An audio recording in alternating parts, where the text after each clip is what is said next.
పార్టీకి దూరం అవుదామని అనుకున్నారు. సొంత పార్టీ నేతలపై విమర్శలు చేశారు. సోషల్ మీడియాలో వరుసగా పోస్టులు కూడా పెట్టారు. ఒకానొక దశలో సొంత పార్టీ పెడదామని అనుకున్నారు. రోజులు గడిచాక వాస్తవం తెలుసుకున్నారు. పార్టీ ఉంటేనే ఏమైనా చేయగలం, పార్టీనే లేకపోతే ఏమీ చేయలేం అనే నిర్ధారణకు వచ్చేశారు. ఇంతకీ ఎవరా నేత? బీఆర్ఎస్ ఎమ్మెల్సీ కల్వకుంట్ల కవిత గత నెల రోజులుగా వార్తల్లో నిలుస్తూనే ఉన్నారు. పార్టీలో ఉంటూనే అధినేత కేసీఆర్ పైనే లేఖాస్త్రాలు సంధించారు. ఆ తర్వాత పార్టీపైనే తీవ్ర వ్యాఖ్యలు చేశారు.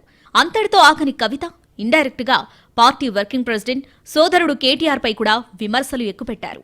ఆ తర్వాత తన సొంత సంస్థ తెలంగాణ జాగృతిని హైలైట్ చేసే పనిలో పడ్డారు. తెలంగాణ జాగృతి నూతన కార్యాలయం ఏర్పాటు చేశారు.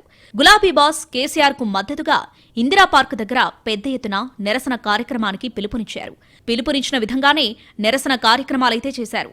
దానికి బీఆర్ఎస్ శ్రేణులు దూరంగా ఉన్నారన్న విషయం కవిత గ్రహించారు. ఆ తర్వాత జిల్లాల పర్యటనలు కూడా చేసిన కవితకి పార్టీ శ్రేణుల నుంచి ఎలాంటి సపోర్ట్ లభించలేదు.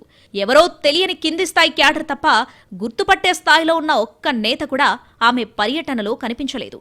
దీంతో కవిత తన స్టాండ్ మార్చుకుందా అనే చర్చ జరుగుతోంది. కారణం ఆమె ఇప్పుడు చేస్తున్న ట్వీట్లు. కేసీఆర్ కు మద్దతుగా ఉంటానని దూకుడుగా వ్యవహరించిన కవితను తండ్రి పట్టించుకోలేదని ప్రచారం జరుగుతోంది. కాళేశ్వరం కమిషన్ ముందుకు విచారణకు వెళ్తే ముందు ఎర్రవల్లిలో కేసీఆర్ ఫామ్ హౌస్ కి వెళ్లారు కవిత. ఆ సమయంలో కేసీఆర్ కవితతో మాట్లాడలేదని తెలుస్తోంది. పార్టీకి వ్యతిరేకంగా చిట్చాట్లో మాట్లాడిన కవితకి తత్వం బోధపడిందా అని పార్టీ శ్రేణులు చర్చించుకుంటున్నాయి. కేవలం చిట్చాట్లో మాత్రమే పార్టీకి వ్యతిరేకంగా మాట్లాడిన కవిత ఎక్కడ కూడా ఆన్ రికార్డులో ఘాటుగా వ్యాఖ్యలు చేయలేదు. బహిరంగంగా పార్టీపై విమర్శలు చేస్తుందని అందరూ భావించారు. అయితే కవిత ఎక్కడా మాట్లాడలేదు. దీంతో కవితపై పార్టీ యాక్షన్ తీసుకునే అవకాశం లేకుండా పోయింది. ఇలా పార్టీకి వ్యతిరేకంగా అఫీషియల్ గా ఎక్కడా మాట్లాడని కవిత మళ్లీ పార్టీకి దగ్గరవుతుందని చర్చ జరుగుతోంది. ఫార్ములా ఈ రేసింగ్ కేసులో కేటీఆర్ కు ఏసీబీ నోటీసులు ఇచ్చిన వెంటనే స్పందించారు. రాజకీయ కక్ష సాధింపుల్లో భాగంగానే తమ పార్టీ వర్కింగ్ ప్రెసిడెంట్ కేటీఆర్ కు నోటీసులు ఇచ్చారని, దీన్ని తీవ్రంగా ఖండిస్తున్నట్లు కవిత పోస్టు పెట్టారు. అసలు కేటీఆర్ నాయకత్వాన్ని తాను అంగీకరించబోనని తన నాయకుడు కేసీఆర్ మాత్రమే అని కుండబద్దలు కొట్టారు. ఇంతలోనే ఇలా యూటర్న్ తీసుకోవడంపై పార్టీ వర్గాల్లో చర్చ జరుగుతోంది.